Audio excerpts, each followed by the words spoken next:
j'espère que vous allez bien. Aujourd'hui, moi, je suis stressée, OK? Je suis jamais stressée quand je fais des podcasts, genre, vous êtes ma deuxième famille, tu sais, oui, vous êtes beaucoup à m'écouter, mais, tu sais, j'ai l'impression que j'ai reçu tellement de commentaires positifs, tout ça, que je suis jamais stressée à vous parler, puis à vous conter des affaires, tout ça. Mais là, aujourd'hui, j'ai décidé que j'allais filmer le podcast. Donc, ceux qui m'écoutent sur YouTube, bonjour! Pour moi, c'est vraiment malaisant, mais c'est une sortie de ma zone de confort. Puis je voulais amener le podcast à un autre niveau parce que, justement, il est tellement écouté puis il est tellement apprécié que je me dis comme, faut que je continue de comme mettre du temps, de l'énergie là-dedans. Quand vous avez un projet là, que ça fonctionne, ben faut que tu continues de mettre de l'énergie. Faut pas juste que tu t'assoies sur tes lauriers puis tu fasses comme, ah ben ça marche, ah ben parfait, genre je surfe la vague puis je fais rien de plus. Tout ça, moi je veux mettre du temps, des efforts, de l'énergie. Fait que là, je me suis setupé un petit studio. Vous irez voir ça, ok? C'est littéralement, je me suis setupé ça genre, hey, je me suis assise sur une chaise de jardin, ok? J'étais allée au Bouclair, puis là, j'étais comme, hey, en passant, je m'excuse d'avoir rentré dans le sujet un moment donné, mais je veux quand même vous conter ça, là, parce que c'est nouveau, puis c'est important que pour moi de vous le dévoiler, puis tout ça. Fait que j'étais allée chez Bouclair pour acheter une chaise. Je me disais, ah, je vais acheter des chaises, je vais avoir des invités bientôt, je veux qu'on soit confortable, tout ça. Puis je vais au Bouclair, puis les chaises que je trouve les plus belles, c'est genre des chaises de jardin. Puis je suis comme, mais dans ma cour, j'ai des chaises de jardin qu'on n'utilise jamais, qui sont comme un peu trop. Puis je dis tout le temps, justement, tu sais, je dis souvent là, que je suis pas une surconsommatrice, que moi, quelque chose rentre, quelque chose de sortir. D'ailleurs, en ce moment, je suis en train de regarder, ok, devant moi, j'ai un panier rempli de linge que genre, faut que je mette sur Vinted. Parce que moi, j'ai reçu du linge nécessairement d'Aloha, de Will & New, peu importe. Ben, je veux que ça sorte, tu sais. Faut qu'il y ait du linge qui sorte quand du linge rentre. Donc, je me suis dit, ben là, j'en ai des chaises de jardin, ils servent à rien. Fait que j'ai comme monté ma petite chaise, juste acheté un coussin que je me suis mis dans le dos. J'ai setupé genre des petites affiches lumineuses. Sauf que là, il faut que je mette des batteries dedans. Fait qu'il n'y a pas encore de batterie. Mais bon, on s'en vient. Puis je me suis dit que ce que j'allais faire aussi, c'est qu'à chaque podcast, j'allais comme vous parler de mon breuvage. Parce que vous allez pouvoir le voir. Tu sais, avant de vous parler de mon breuvage, quand vous ne pouvez pas voir c'est quoi que je bois, je trouve ça un peu plate. Mais là, vous allez pouvoir le voir. Fait qu'aujourd'hui, dans le fond, j'ai reçu par la poste de la compagnie. Puis là, c'est vraiment drôle, ça aussi. Moi, j'ai toujours dit Gucci. Genre, les kombucha, Gucci. Là, aujourd'hui, je remercie mon ami qui m'a écrit sur Instagram que ce n'est pas Gucci, c'est Gotti. Comme le gut, comme tu sais, ton gut, pis ça aide ton gut, ton intestin. Genre, ça l'aide comme, c'est ça. C'est pour ça que ça s'appelle Gotti. Et non, c'est pas Gucci. Mais ils me l'ont jamais dit, moi, eux autres. Mais en tout cas, ils m'ont envoyé leur nouvelle saveur qui est menthe tropicale. Donc, je vous la montre, ceux qui regardent sur YouTube. Menthe tropicale, c'est un Adapt 2. Donc, c'est énergisé par des adaptogènes fermentés. Là, il est genre 5h45 le soir quand j'enregistre ça. Mais c'est pas grave, je vais en courir après. Je vais prendre l'énergie. Puis demain, on a congé. Moi, j'ai pas vraiment congé, mais c'est correct. Fait que je vous le goûte en direct. J'ai déjà goûté tantôt. Mais je vais reprendre une petite gorgée avec vous. Pour vrai, c'est un bon genre comme 8.5 sur 10. C'est pas leur meilleur selon moi, mais c'est dans leur très très très bon. Donc c'est menthe tropicale, c'est sans caféine, c'est avec des prébiotiques, culture vivante, postbiotiques. En tout cas, ils me commandent même pas pour que je fasse ça, fait que vous irez voir vous-même. Donc je vais boire ça durant l'épisode. Je sais pas où le mettre là, je vais le mettre, je vais le ranger pour qu'on le voit pas trop. Fait que c'est ça, je vais vous suggérer à chaque fois vous faire des reviews de trucs que je bois, parce que je bois toujours de quoi durant les podcasts. Puis là, l'autre chose que je voulais vous dire, c'est que le podcast, bien entendu, est commandité par Shirt & Sweat. Puis quand vous allez entendre ce podcast-là, si vous êtes en direct, là, si vous l'entendez, mettons, le jour même que je le sors, il va rester seulement quelques jours à la promotion d'1 an. Dans le fond, on a fait une promotion sur l'abonnement annuel. Ça fait que l'abonnement revient à 25$ par mois plutôt que 34$ par mois. Donc, c'est vraiment une grosse économie en prenant l'abonnement annuel. Faut se diriger vers le site web au app.shirtandsweat.ca et sélectionner. Dans le fond, vous créez un compte en entrant votre courriel, votre mot de passe. Une fois que c'est fait, vous cliquez sur un contenu premium qui est barré. Puis, une fois que vous cliquez sur le contenu, vous allez pouvoir, dans le fond, choisir l'abonnement annuel, faire votre paiement et devenir membre Shirt & Sweat et non pas juste auditeur du podcast. L'autre chose que je voulais vous dire, après ça, je vous promets qu'on embarque dans le sujet, c'est qu'à partir du 29 juin, on va faire des 5 à 8 estivaux, donc dans des parcs. Mais là, j'ai voulu faire ça original. Moi, je trouvais ça vraiment trippant de comme trouver une genre de thématique puis rendre ça plus comme, je sais pas, différent que juste venez au parc, vous entraînez. Donc, ça va être un workout plus un pique-nique que vous apportez votre lunch, apportez-vous votre tapis, apportez-vous votre bouteille d'eau. Mais là, l'affaire, c'est que le 29 juin, je peux pas vous dire c'est où. Parce que là, on a dévoilé des indices sur Instagram. Puis les indices vous donnent la région, la ville, mais le jour même, on va mettre des stories sur Instagram, sur notre comme page Instagram qui est shortandsweat.ca. Puis, avec nos stories, tout ça, vous allez pouvoir découvrir c'est lequel le parc. La première personne qui nous trouve à 17h au parc va gagner, dans le fond, un abonnement d'1 an à la plateforme Short and Sweat. Puis, les 5 premiers vont aussi avoir des cadeaux. Là, on a comme plein de merch qu'on a prévu donner. J'ai tellement de cossins dans mon bureau que je peux vous donner dans des petits sacs cadeaux. Puis ça, fait que je me suis dit, bon, 5 premières personnes, cadeaux. La première, cadeau plus abonnement annuel. Donc, j'ai terminé. Sur ça, on embarque dans mon sujet du jour, les trends toxiques. Pourquoi j'avais envie de parler de ça? C'est parce que il est arrivé une situation à un autre podcast qui est comme venu me toucher un peu parce que justement, moi, mon podcast, là, je le mets pas sur les réseaux sociaux. J'en parle un peu sur mon Instagram, mais genre, je fais juste comme dire, voilà, allez l'écouter. Tu sais, genre, je mets pas d'extrait, je mets rien. Puis là, je vais commencer à faire ça parce que je veux le faire connaître. Puis il y a des gens qui m'ont écrit comme tu devrais vraiment faire plus de pubs, tu sais, comme ton podcast, il est vraiment pertinent, tout ça. Puis j'ai vu dans le fond 2 filles se faire littéralement ramasser sur TikTok parce que leur extrait de podcast qu'ils avaient mis, comme les gens l'ont trouvé pas pertinent. Puis au lieu de juste passer par là, ils ont juste comme, il y a plein de monde qui ont repris l'extrait puis qui ont, on pourrait dire, niaisé, cyber intimidé ces filles-là. Ça m'a amené à penser à toutes les façons que sur les réseaux, il y a comme des trends toxiques que les gens utilisent pour obtenir des vues, obtenir du marketing, des likes, des commentaires, tout ça. Parce que des fois, les gens, ils partent ces trends-là, mais c'est juste parce que c'est comme, justement, on pourrait dire, populaire de le faire. Puis là, ils continuent de l'utiliser, tout ça, puis ils disent, OK, si je fais cette trend-là, je vais avoir des vues, je vais avoir des commentaires, tout ça, donc je vais la faire. Mais ça peut être des trends qui sont super toxiques, puis qui sont vraiment valorisés. Puis, en vient à mon introduction, que j'aimerais savoir un peu vos commentaires là-dessus, puis un peu votre opinion.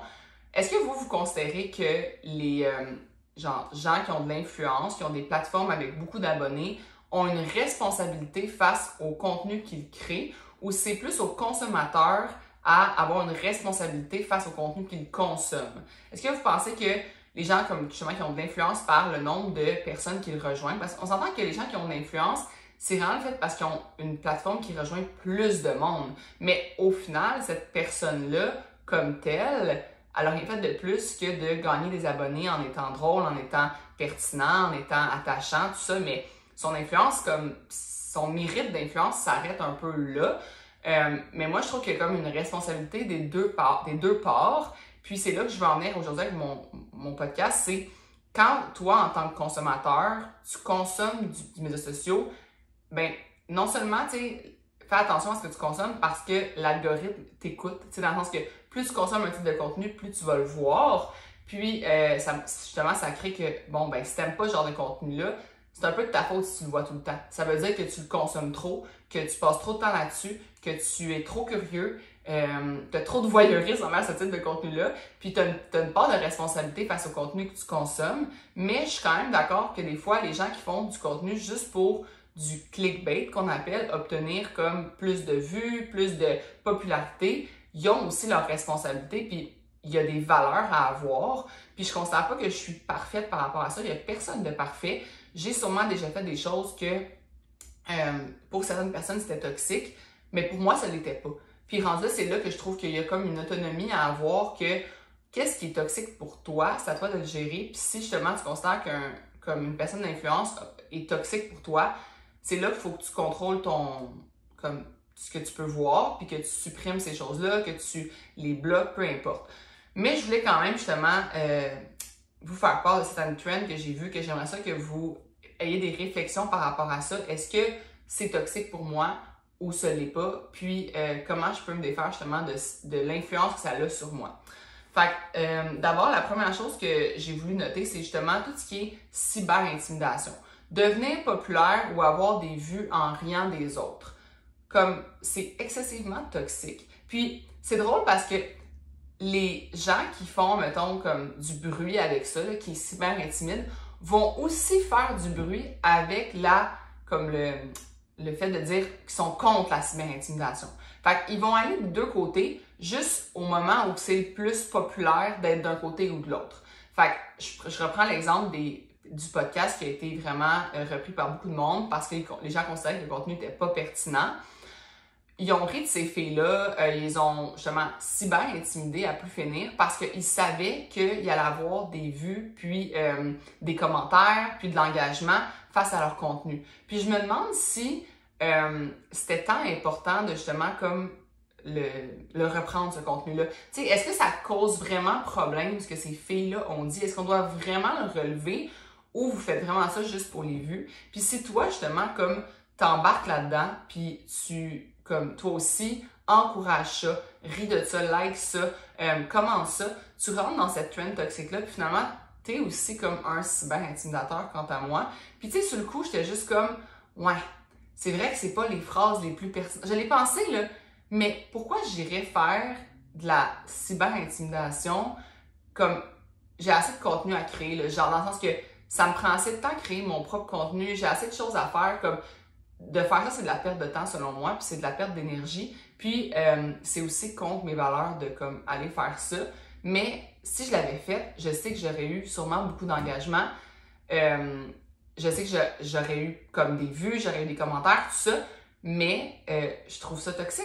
Je trouve que c'est pas bon. Je trouve que c'est pas comme ça que la vie doit aller. Comme ces filles-là, ils ont tué personne, ils ont dérangé, oui, ils ont dérangé du monde par leurs propos, mais comme juste passe tout droit, tu sais. Comme, à moins qu'ils soient justement dangereux pour la société. Tu peux aller leur écrire, là, comme, moi, là, je vais être bien honnête avec vous. Il y a un podcast que j'ai fait une fois, qu'une nutritionniste est venue m'écrire en me disant que mes commentaires, justement, ils allaient comme un peu trop loin, en dehors, comme, de mes compétences. Puis elle l'a fait de façon super professionnelle, puis j'ai été super, comme, j'ai apprécié ses commentaires parce que j'étais comme, ben merci de me l'avoir dit. Effectivement, c'était comme mon 7e podcast. Fait que j'étais comme, ben pour le prochain podcast, t'as raison que soit je vais avoir une invitée avec moi, un invité, ou sinon je vais m'abstenir de parler de sujets sur lesquels je ne suis pas une experte. Puis si je parle d'un sujet sur lequel je ne suis pas une experte, je vais en parler de façon vraiment d'opinion, dans le sens mon expérience à moi, et non pas en forme de fait. Donc, c'est ça. Où je vais en venir par là, c'est que les gens, ils auraient pu aller écrire à ces personnes-là directement en message privé plutôt que les cyber-intimider. Puis je trouve que c'est une trend qu'on devrait juste pas embarquer. On devrait pas encourager ça parce qu'on fait juste comme retourner en arrière au niveau de la société. Puis je trouve ça vraiment ordinaire. Le deuxième trend toxique que j'ai vu passer à plus finir, c'est le Hot Girl Summer. Puis quand je dis Hot Girl Summer, c'est pas juste comme... tu sais, mettons, il y a le Hot Girl Walk, que moi, je trouve ça vraiment nice. Parce que c'est juste d'inciter les filles à aller marcher. Puis c'est pas d'être hot, c'est de dire que marcher, c'est cool. Tu sais, dans le sens que aller marcher tout seul, il y a bien des gens qui sont malaisés de ça. Il y a une fille, à un moment donné, Alex, tu reconnais, elle m'avait écrit sur Instagram, grâce à toi, je suis rendue à l'aise d'aller marcher toute seule dans la rue. Avant, je l'aurais jamais fait, mais maintenant, tes podcasts m'encouragent à aller marcher toute seule dans la rue. Puis ça, je trouve ça vraiment hot. Tu sais, c'est comme, ça, c'est un hot girl walk. C'est genre, rendre des actions qui sont banales, puis que des fois, les gens sont gênés de faire, rendre ça hot. Ça, je trouve ça cool. Mais comme, le Hot Girl Summer, c'est genre de se préparer pour justement, pour l'été, de vouloir changer son corps, de vouloir faire des diètes pour ça, de vouloir changer sa routine du tout au tout, juste pour l'été, pour ce qu'on va avoir l'air l'été. C'est là que je trouve que ça n'a pas sa place. Si le Hot Girl Summer est mis comme pour dire, comme, prends soin de toi, genre dans le sens que, tu sais, au niveau de ta santé mentale, t'es pas obligé d'aller fêter, t'es pas obligé de faire les parties, tout ça, tu fais ce que tu veux. Il y a comme une manière de le présenter, puis je trouve que des fois, justement, le consommateur ou la personne qui consomme les réseaux sociaux, c'est elle, finalement, qui décide comment qu'elle l'interprète, tu sais. Puis moi, j'interprète le Hot Girl Summer souvent comme étant quelque chose de, justement, au niveau du mieux-être, mais je vois des vidéos passées que c'est vraiment au niveau, puis peu importe quoi passé, que c'est vraiment au niveau de comme, prépare-toi, là, genre, faut que tu aies ta shape de summer, là, faut que tu aies ta shape de l'été, puis tout ça. Puis ça, je suis vraiment pas d'accord, mais c'est une interprétation qu'il faut avoir, puis des fois, c'est notre cerveau qui nous joue des tours que la personne, elle avait des bonnes intentions, puis toi, ton cerveau a fait comme non, elle me dit que je suis pas correcte pour cet été, tu sais. Donc, c'est ça, il y a certaines comme vidéos que je suis pas trop d'accord, mais moi, mettons, j'aime pas mal plus dire, mettons, justement, des trends qui sont pour prendre soin de soi, peu importe le moment de l'année, que ça n'a pas d'importance, que ce soit l'été, comme tu devrais tout le temps vouloir prendre soin de toi à longueur d'année. Le prochain trend, puis vous me direz ce que vous en pensez, ça aussi, je l'ai pas mal ruminé, là, mais c'est au niveau de tout ce qui est comme le café, OK? Il y a genre une culture autour du café, les beaux vidéos qu'on voit, le café glacé avec la paille qui tourne, puis là, le lait devient tout beau, puis tout ça.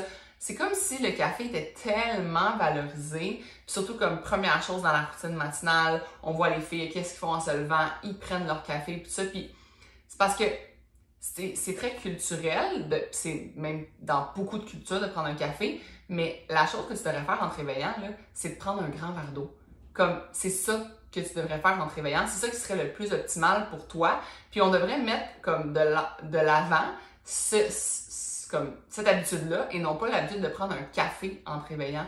Donc moi, ce que je trouve, c'est que on l'a comme vraiment romantisé, le fait de prendre son café, alors que ce n'est pas bon. Tu devrais attendre comme plusieurs minutes, voire heures avant de prendre un café, parce que dans le fond, tu viens justement comme, on met ça en termes très figurés, non pas scientifiques, là, mais tu viens comme interrompre ton réveil naturel.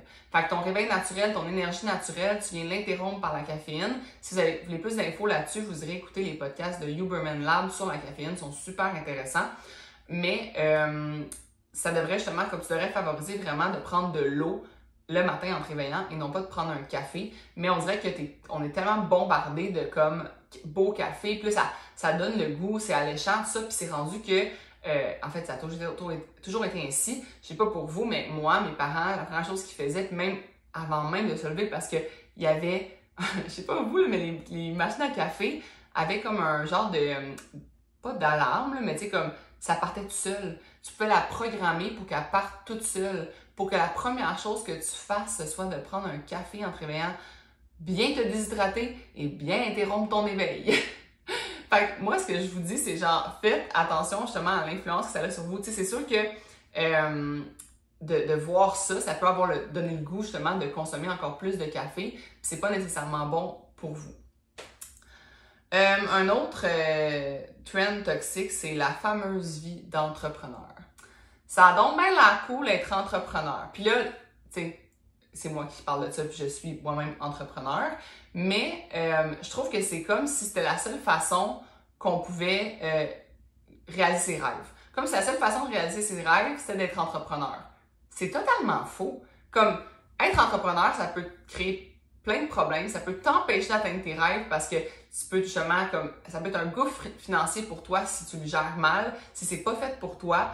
Il y a plein de gens qui réalisent leurs rêves en étant salariés. Ça n'a tellement pas rapport d'être entrepreneur puis de réaliser ses rêves. Ça a rapport pour une portion de la population, pour un pourcentage, mais il y a plein de monde que leurs rêves ont zéro rapport avec leur carrière, puis c'est vraiment correct. Puis on devrait arrêter de faire l'équation comme 1 + 1 = 2, là, c'est pas vrai. Il y a plein de façons de s'accomplir, plein de façons d'avoir une vie belle et passionnée. Tu n'as pas besoin de rendre ta passion nécessairement ta job. Ça, j'en ai parlé, je pense que c'est le 2e podcast que j'ai enregistré. C'était comme vivre de sa passion ou vivre passionnément, peu importe, là, vous irez voir. Mais c'était mes premiers épisodes parce que justement, je venais de faire la transition puis je réalisais justement, j'avais peur que d'avoir transformé ma passion en mon travail, que je perde ma passion finalement. Donc, c'est pas vrai que la vie d'entrepreneur, c'est si cool que ça. C'est pas vrai que, mettons, work hard, tu sais, comme... En tout cas, je sais pas comment dire les fameuses expressions, là, mais vous comprenez où je veux aller. C'est comme, arrêtez de penser que la seule façon d'avoir une vie accomplie, c'est de devenir entrepreneur. C'est faux. Puis, tu sais, j'ai plein de gens, justement, que quand ils sont devenus entrepreneurs, ils ont plus de temps pour le reste de leur famille, ils ont plus de temps pour leur vie sociale, ils ont plus de temps pour rien.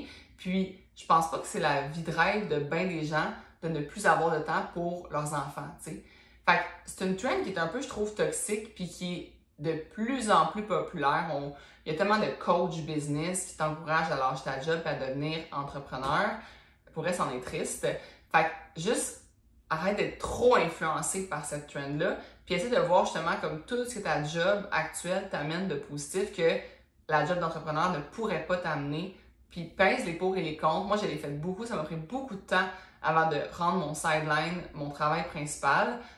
Ben, beaucoup de temps selon moi, là, dans le sens que selon l'énergie que j'ai mis, tout ça, mais j'ai pesé les pour et les contre, tout ça, puis je me suis remise en question. Puis finalement, tu sais, j'ai décidé de faire le move, mais c'est une décision, c'est un pensez-y bien. La prochaine trend, je sais pas si vous allez être affecté, genre, si vous allez se sentir comme jugé. Je veux pas que vous vous sentiez jugé, ok? Je vais prendre une gorgée de mon kombucha, là. Mais les diagnostics d'allergie, de maladie mentale et autres, comme, c'est pas compliqué, là, dès qu'une personne est genre un peu lunatique, elle va se caler elle-même TDAH sans avoir aucun diagnostic. Pas tout le monde, là, mais beaucoup de monde, sans avoir aucun diagnostic, ils vont juste parce qu'ils sont tête en l'air, parce qu'ils ont oublié quelque chose, parce qu'ils sont distraits, ils vont dire « Ah, je suis TDAH ». C'est parce que c'est une vraie maladie, là. Genre, c'est une vraie problématique pour certaines personnes. Puis comme, si on vient dire ça, on enlève la crédibilité aux gens qui ont réellement un problème. C'est la même chose pour les allergies. Si tout le monde commence à dire qu'ils ont une allergie au restaurant, là, comme les restaurateurs prendront plus ça au sérieux. Les gens qui ont vraiment une allergie, qui ont vraiment un problème, se feront plus prendre au sérieux. Les gens qui ont des vrais problèmes avec le gluten, là, réels problèmes avec le gluten, que genre, quand ils prennent du gluten, sont 2 jours cloués au lit, c'est quasiment cas d'hôpital. Mais à cause de tous les gens qui disent qu'ils ont des intolérances, des allergies au gluten, juste parce qu'ils veulent maigrir, parce qu'ils pensent que gluten égale prise de poids, mais ces gens-là qui ont réellement une maladie sont pas pris au sérieux, puis après ça peut être dangereux pour eux. Fait que d'avoir une maladie ou une allergie, ce n'est pas hot. Okay? C'est pas supposé être trendy. Arrêtez de rendre ça trendy, ça n'a pas de bon sens. Dites, je suis distrait. Je suis pas diagnostiquée, mais ça se pourrait que je sois TDAH. Pas automatiquement, je suis TDAH. Comme, allez consulter un médecin, allez vous faire un vrai test. Puis même, il y a des gens qui m'ont dit, j'ai parlé avec des gens qui ont justement des TDA, puis tout ça. Puis ils m'ont dit que les tests ont beaucoup changé justement parce qu'avant, on y avait tendance à dire ça comme à tout le monde, qu'il y avait justement des distractions, puis tout ça. Faut faire attention, là. Comme, c'est vraiment, tu sais, il y a des médicaments par ça qui sont pris pour régler ces problèmes-là. Fait que si t'as pas un réel problème neurologique, tout ça, arrête de caler que t'es TDAH, là. Comme c'est pas un bon call, là. Puis arrête de t'auto-diagnostiquer une maladie quand t'es pas allé voir le médecin. Comme ça n'est pas trendy. Puis arrêtez sur TikTok aussi de dire que vous avez... En tout cas, je trouve ça vraiment dangereux pour la société de faire ça. Donc, c'est pas supposé être trendy d'avoir une maladie. OK? C'est toxique. Prochaine trend toxique que j'ai noté, c'est être occupé socialement. Genre de comme avoir tout le temps des plans la fin de semaine, avoir tout le temps une vie sociale qui est hyper comme, qui est maximisée. Là. Tu sais, le vendredi je fais ça, le samedi j'ai fait ça, de tout le temps avoir de quoi qui est à faire. Là. Puis là je suis comme, mais voyons, genre t'es pas, moi en tout cas, moi dans mon grandma era, là, je serais vraiment fatiguée d'avoir ta vie qui est autant sociale. Puis je me demande si tu te mets un agenda social aussi important parce que tu as réellement envie de l'avoir, cette vie sociale-là, ou juste parce que tu as une pression de le montrer puis d'en parler que tu as une telle vie sociale si extraordinaire que ça.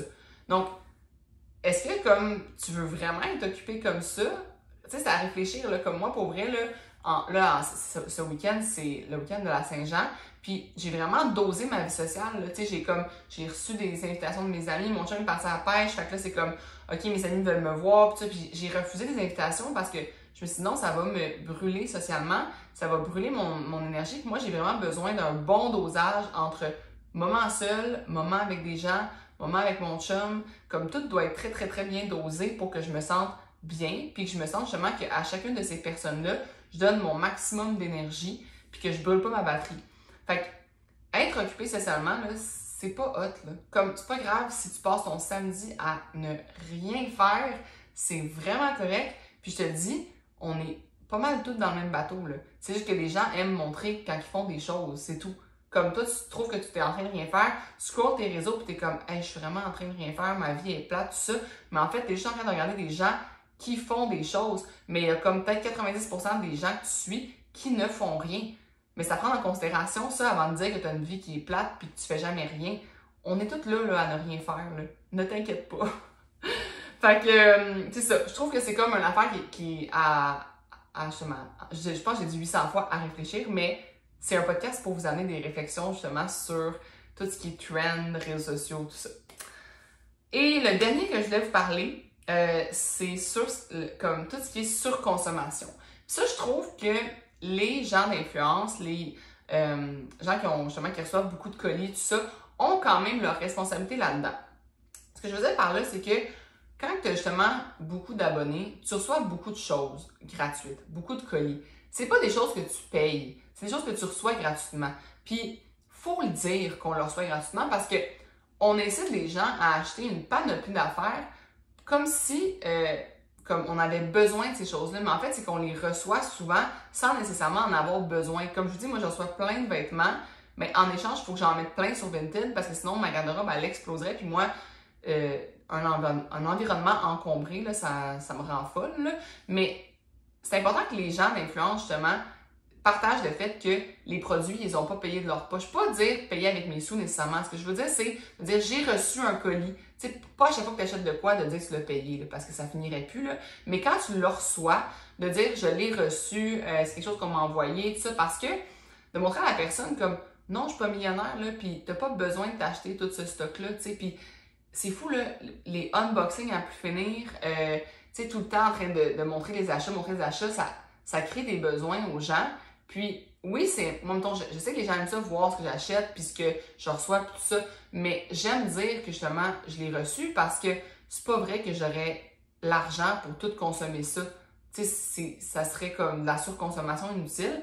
Puis, tu sais, je trouve aussi que ce qui arrive avec les réseaux, c'est il y a des trends, justement, mettons, ça a été au début l'air fryer. Bon, moi aussi, je suis tombée dans le trend, là. Finalement, je l'adore, je l'utilise souvent, fait que ça va. Mais il y a toutes sortes de trends pour différents articles. Comme là, en ce moment, c'est le Ninja Creamy, là. Puis oui, j'ai envie de l'acheter, je vous le dis, là, j'ai envie de l'acheter. Mais je me remets tellement en question, je suis comme, OK, à quel point je vais vraiment l'utiliser quand, comme, je peux me faire un smoothie qui est aussi très crémeux, peut-être pas la texture ultime du Ninja Creamy, là, mais j'ai-tu vraiment besoin d'un autre gros électroménager sur mon comptoir ou dans mon armoire? Je pense pas, tu sais. Mais là, vu que je le vois tellement, puis c'est tellement trendy, mais ça me donne le goût de l'acheter, tu sais. Puis je suis sûre que vous êtes plein dans le bateau à genre vouloir acheter ce cossin-là parce que ça passe. Mais si tu te mets à vraiment réfléchir quand tu vois justement des choses comme ça passer, tu sais, hey, j'ai-tu vraiment besoin de m'acheter d'autres linges? Il y a du linge dans ta garde-robe que tu n'as sûrement pas mis comme assez pour dire que genre, faut que t'en achètes d'autres. Puis moi, je vous dis, mon truc ultime, puis ça va toujours être ça, c'est une chose rentre, une chose sort. S'il faut que tu fasses ça tout le temps, crois-moi qu'il y a bien moins d'affaires qui vont rentrer. Si tu dis, OK, un électroménager, un mini électro, un petit électroménager rentre, puis il y en a un autre qui sort, c'est lequel qui va sortir? Puis si c'est pas ça, moi, ce qu'on fait, si j'ai vraiment un besoin d'une chose supplémentaire, il faut quand même qu'il y ait un objet dans la maison qui sorte, là. Fait que c'est quand même à réfléchir comme, tu sais, justement, quand j'ai reçu beaucoup de choses dernièrement, là, j'étais comme, ouais, OK, tu sais, à part si ça se consomme, comme de la nourriture, whatever, ben, comme je vous dis, il faut que quelque chose sorte. Fait que ça pense bien, là, de consommer autant de choses, là. Fait que je sais que les réseaux, justement, vont vous influencer à consommer beaucoup, mais c'est important de toujours avoir la réflexion de comme, OK, j'en ai-tu vraiment besoin? Je le fais-tu passer trendy? Je vais-tu l'utiliser dans 2 ans, cette affaire-là, ou je vais juste l'utiliser comme le temps là que c'est cool? Puis combien de fois par semaine je vais l'utiliser? Puis à quel point je vais l'utiliser? C'est tout des... Tu sais, comme, as-tu le temps de te faire de la crème glacée dans ton Ninja Creamy à chaque jour? Ou finalement, pas vraiment. Tu manges-tu présentement tant de crème glacée que ça, que tu as besoin du Ninja Creamy ou pas vraiment?